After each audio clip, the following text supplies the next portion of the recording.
तो इस मांगा के स्टार्ट में स्टोरी लाइनर हमें बताता है हेवनली मार्शल कॉन्टिनेंट में हर कोई मार्शल आर्ट स्ट्रेंथ को पूजा किया करते हैं। बिना किसी मार्शल आर्ट की पैदा हुए लोगों को यहाँ पर छोटा माना जाता है। और यहाँ से हमारा सीन जिन लानसेट मंगोलिया सिटी के ऊपर पड़ता है और इसके बाद हम लोग फेंग मेंशन का सीन देखते हैं। और ये फेंग मेंशन मंगोलिया सिटी के 4 सबसे बड़े क्लानों में से एक है। यहाँ से हमारा सीन शिफ्ट होता है और हम लोग देखते हैं एक ट्रेनर कुछ बच्चों को ट्रेन करवा रहा होता है और वो ट्रेनर कहता है हवा की तरह चलो और पैर की तरह मजबूती से खड़े रहो, अपनी हर एक बार में पूरी जान लगा दो और जब डिपेंड करो तब बिल्कुल एक माउंटेन की तरह। मैं जानता हूँ कि ये मुश्किल है, मैं तुम लोगों को और कितनी बार बताऊंगा, हम रिकवर में सारी ताकत लगा दो। लेकिन हम देखते कि वो लोग ऐसा नहीं कर पा रहे थे और ये प्रैक्टिस फेल हो जाता है। लेकिन अभी भी ये प्रैक्टिस खत्म नहीं हुआ था। तब एक बच्चा अपने साथियों से कहता है फेंगली ये हमारे साथ बिल्कुल ठीक नहीं हो रहा है, हम लोग इतनी ज्यादा गर्मी में बाहर ट्रेनिंग कर रहे हैं जबकि वो फेंगाओ अपने रूम में बैठकर स्पेशल पोषण को टब में डालकर नहा रहा है। इस पर दूसरा बच्चा भी कहता है ये बिल्कुल है, उसको ऐसा करने का अधिकार किसने दिया। फेंगली कहता है ऐसा इसलिए है क्योंकि उसका पिता फेंग क्लैन का पटरियाज है, वैसे भी उसका उस स्पिरिचुअल टब में नहाना बेकार ही गया। इतनी ज्यादा स्पिरिचुअल पोषण से नहाने के बाद भी मार्शल अपीयरेंस के 3rd लेवल तक नहीं जा सका। वो कभी भी मेरी बराबरी नहीं कर सकेगा, वो बस मेडिसिन पर निर्भर रहने वाला एक फेलियर है, वो इसके लिए अनवर्दी है। जिस सुनकर हम देखते हैं कि उसको चारों ओर से सभी घेरने लगते हैं और कहते हैं तुम बिल्कुल सही कह रहे हो। उसकी वजह से फेंग क्लैन को आए दिन अपमान का सामना करना पड़ता है। ये सच है कि तुम फेंग फैमिली की अगली होप हो। सच में फेंगली इस जनरेशन का जीनियस है, तुम ही हो जो इस क्लैन को महान बनाएगा। जिसे देखकर उस ट्रेनर को बहुत ज्यादा गुस्सा आ जाता है और वो उन सभी को कहता है बातें बंद करो और प्रैक्टिस पे ध्यान दो। यहाँ से हमारा सीन शिफ्ट होता है और हम लोग फेंग हाओ को देखते हैं जो सच में अपने रूम में बैठकर स्पिरिचुअल पोषण से कल्टीवेशन कर रहा था। और वो हमें अपने बारे में बताते हुए कहता है कि मैं फेंग हाओ हूँ, मैं ही वो नाना एक लड़का हूँ जिसके बारे में लोग बातें कर रहे हैं। मैं एक औसत दर्जे का कल्टीवेटर हूँ और मैंने ही फेंग क्लैन के स्पिरिचुअल मेडिसिन और रिसोर्स पर कब्जा किया हुआ है। मैं समझ सकता हूँ कि वो लोग मुझे क्यों नहीं देखना चाहते। मेरे फैमिली के लोग कभी भी ये नहीं जानते कि स्पिरिचुअल मेडिसिन और पोशंस कभी भी मुझ पर काम ही नहीं किए। जिसके बाद वो सभी उस पोशन को और स्पिरिचुअल मेडिसिन को एब्जॉर्ब करने लगता है। तब वहाँ पर एक एडलर आते हुए फेंग हाओ को कहता है पोशन में बहुत ज्यादा मात्रा में मेडिसिन और मटेरियल्स होते हैं, ये आपको स्ट्रॉन्ग और हाई लेवल में पहुँचने में मदद भी कर सकता है। सभी मटेरियल्स टुकड़े टुकड़े हो गए हैं मास्टर फेंग, अब आप इसे एब्जॉर्ब नहीं कर सकते। फेंग हाओ उस टब से बाहर आते हुए कहता है ये बिकते ही तुरंत गायब हो गए। मैं बस एक औसत दर्जे का कल्टीवेटर हूँ, मैं अपनी फैमिली के स्पिरिचुअल मेडिसिन को इस्तेमाल करने के लायक नहीं हूँ, प्लीज मेरे ऊपर इन मेडिसिन को बर्बाद ना करें। वो एल्डर कहता है मिस्टर फेंग प्लीज ऐसा मत कहिए, आप हमारे पिताजी के एक लौते बेटे हैं। फेंग हाओ कहता है चिंता मत कीजिए, मैं जानता हूँ कि मैं एक औसत दर्जे का कल्टीवेटर हूँ, लेकिन इसका मतलब ये नहीं कि मैं गिव अप कर दूंगा। मैं कसम खाता हूँ कि मैं आपकी उम्मीदों पर जरूर खड़ा उतरूंगा। यहाँ से हमारा सीन शिफ्ट होता है और हम लोग देखते हैं फेंग हाओ एक जंगल में आकर ट्रेनिंग कर रहा था और वो अपने मन में कहता है कि हाँ मैं मेडिकेयर हूँ, लेकिन मुझे इससे फर्क नहीं पड़ता कि लोग मेरे बारे में क्या कहते हैं। मुझे खुद पर भरोसा है, एक दिन मैं अपने हार्डवर्क से अपनी किस्मत को जरूर चेंज करूँगा। अगर वो लोग दिन में 50 बार पंचिंग मारने की प्रैक्टिस करते हैं तो मैं 100 बार पंचिंग मारने की प्रैक्टिस करूंगा। अपनी हार्ड वर्क से फ्यूचर में जरूर मैं एक दिन एक स्ट्रॉन्ग कल्टीवेटर बनूंगा। वो ये सब कुछ सोच ही रहा था, तभी उसको महसूस होता है जैसे कि उसके पीछे कोई है। इसलिए वो पीछे मुड़ के देखता है लेकिन उसे कोई भी दिखाई नहीं देता और उसे लग रहा था कि उसका कोई इल्यूजन है, लेकिन उसे फिर से महसूस होता है कि जैसे कि उसके पीछे कोई खड़ा है और तभी उसके पीछे कोई आके खड़ा हो जाता है और वो डरते हुए पीछे की ओर देखने लगता है। लेकिन तभी अचानक से उसके फेस के सामने एक भयानक सा चेहरा आ जाता है। इसके बाद हम सिर्फ उसके चिल्लाने की आवाज सुनते हैं और हम देखते हैं उस फेस के पीछे तो एक लड़की थी जिसका नाम वान जिन है। तो फेंग हाओ के साथ प्रैंक हो गया था। तब वान जिन हंसते हुए कहती है हाँ तुम बहुत ही स्लो हो, तुम्हें पता चले बिना ही मैं तुम्हारे पीछे आ गई।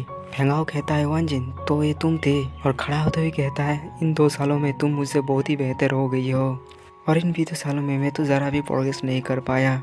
वान जिन फेंग हाओ को शेयर करते हुए कहती है फेंग हाओ मुझे यकीन है कि तुम एक दिन जरूर प्रोग्रेस करोगे। फेंग हाओ कहता है कि तुम चिंता मत करो, मैंने ये एक्सेप्ट कर लिया है कि मैं एक मेडिकेयर कल्टीवेटर हूँ, मैंने अपना मन बना लिया है कि मैं हार्ड वर्क करूंगा। वैसे तुम्हें तो इस टाइम पर प्रैक्टिस करना चाहिए, तो तुम यहाँ पर क्या कर रही हो। वान जिन मैं तो तुम्हें यहाँ पर एक गुड न्यूज़ देने आई हूँ। इस पर फेंग हाओ पूछता है कि कैसा गुड न्यूज़।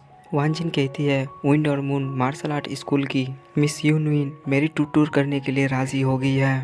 फेंग हाओ कहता है ये तो बहुत ही अच्छी न्यूज़ है। तुम्हारे पास तो एक्सेलेंट टैलेंट है, तुम उस स्कूल में पढ़ने के लिए बिल्कुल लायक हो। वानसिन कहती है और एक गुड न्यूज़ है, तुम्हारे इंटरव्यू लेने के लिए सभी इमॉर्टल राजी हो गए हैं, शायद हम लोग एक साथ ही उस स्कूल में जाएंगे।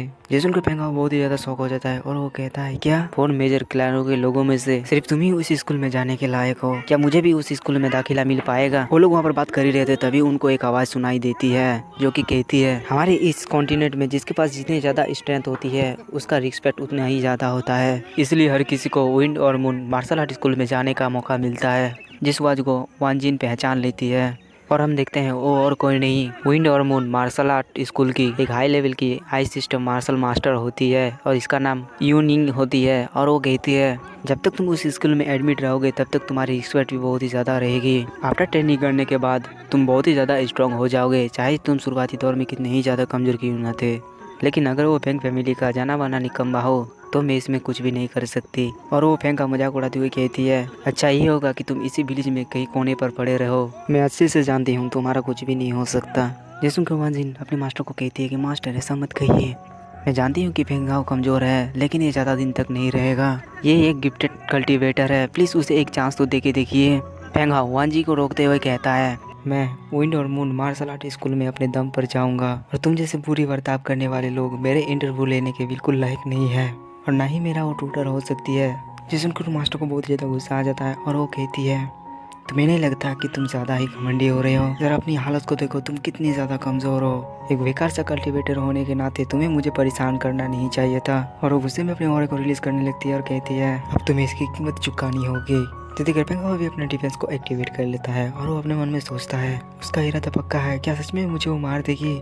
और हम देखते कि वो मास्टर फेंगाओ के ऊपर अटैक कर देता है जिसे फेंगाओ डॉज करने की कोशिश करता है और उस अटैक को रोकते अपने मन में सोचता है मैं इसके एक भी अटैक को डॉज नहीं कर सकता, मैं यहाँ पर नहीं मर सकता, मुझे स्ट्रॉन्ग बनने का अपना सपना पूरा करना है।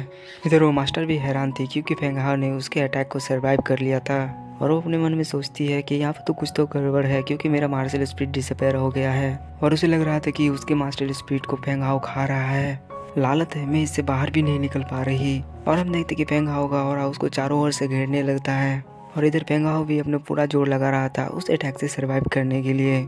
तब वो मास्टर फेंगाओ से कहती है लड़के अगर तुम यहाँ पर नहीं रुके तो तुम भी इसके साथ मारे जाओगे। फेंगाओ उसकी बात को नहीं सुनता जिसकी वजह से फेंगाओ भी आउट ऑफ कंट्रोल होने लगता है और वो अपनी पूरी ताकत लगाने लगता है, जिसे देखकर वो मास्टर अपने मन में सोचती है इस लड़के का बॉडी बटमलेस है, अगर ऐसा ही चलता रहा तो मैं भी मारी जाऊंगी। और तभी फेंगाओ का माइंड लॉस हो जाता है जिसकी वजह से उस मास्टर को एक तो सही टाइम मिल जाती है और वो अपना एक सबसे पावरफुल अटैक फेंगाओ के ऊपर कर देता है जिसकी वजह से फेंगाओ बहुत ही ज़्यादा घायल हो जाता है और वो दूर जाकर गिरता है।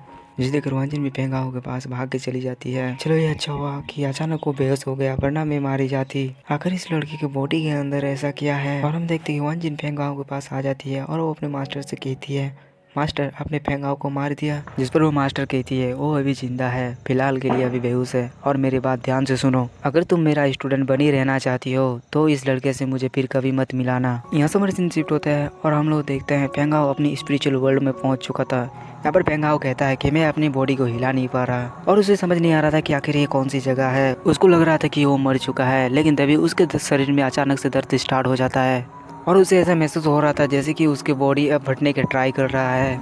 तभी हम देखते कि उसकी बॉडी के अंदर से कुछ येलो कलर की चीज़ निकलने लगती है जिसकी वजह से उसको और भी ज़्यादा पेन हो रहा था और उसको समझ में नहीं आ रहा था कि आखिर ये चीज़ है क्या, जिसकी वजह से वो चीज़ धीरे धीरे करके नष्ट होने लगता है और उस प्रोसेस में उसे ऐसा महसूस हो रहा था जैसे कि उसकी बॉडी अब फटने वाली हो। जिसके बाद हम देखते कि वहाँ पर एक रोर करते हुए हजारों साल पुराना मार्शल स्पीड रिपेयर हो जाता है और वो हंसते हुए कहता है हजारों साल तक इंतजार करने के बाद आखिरकार मैं बाहर आ ही गया, ये सब कुछ तो इसके मार्शल स्पीड की वजह से है। तब फेंगाओ उस मार्शल स्पीड से पूछता है आखिरकार तुम हो कौन और तुम मेरे बॉडी के अंदर आए कैसे। इसका मतलब जब मैं छोटा था तब से लेकर अब तक मेरे मार्शल स्पीड को तुम ही खा रहे थे, मैं तुम्हें परेशान नहीं कर रहा था बल्कि तुम्हें तो खुश होना चाहिए कि तुम्हें मौका मिला मुझे अपना मार्शल स्पीड खिलाने का, तुम्हें तो गर्व महसूस होना चाहिए क्योंकि मैं ही वो हूँ जो तुम्हें एक मौका दे सकता है ताकि तुम अपने नसीब को चेंज कर सको और एक न्यू लाइफ स्टार्ट कर सको। जिसमें फेंगाओ बहुत ज़्यादा शौक हो जाता है और कहता है क्या मैं अपनी किस्मत को चेंज कर सकता हूँ और एक न्यू लाइफ स्टार्ट कर सकता हूँ।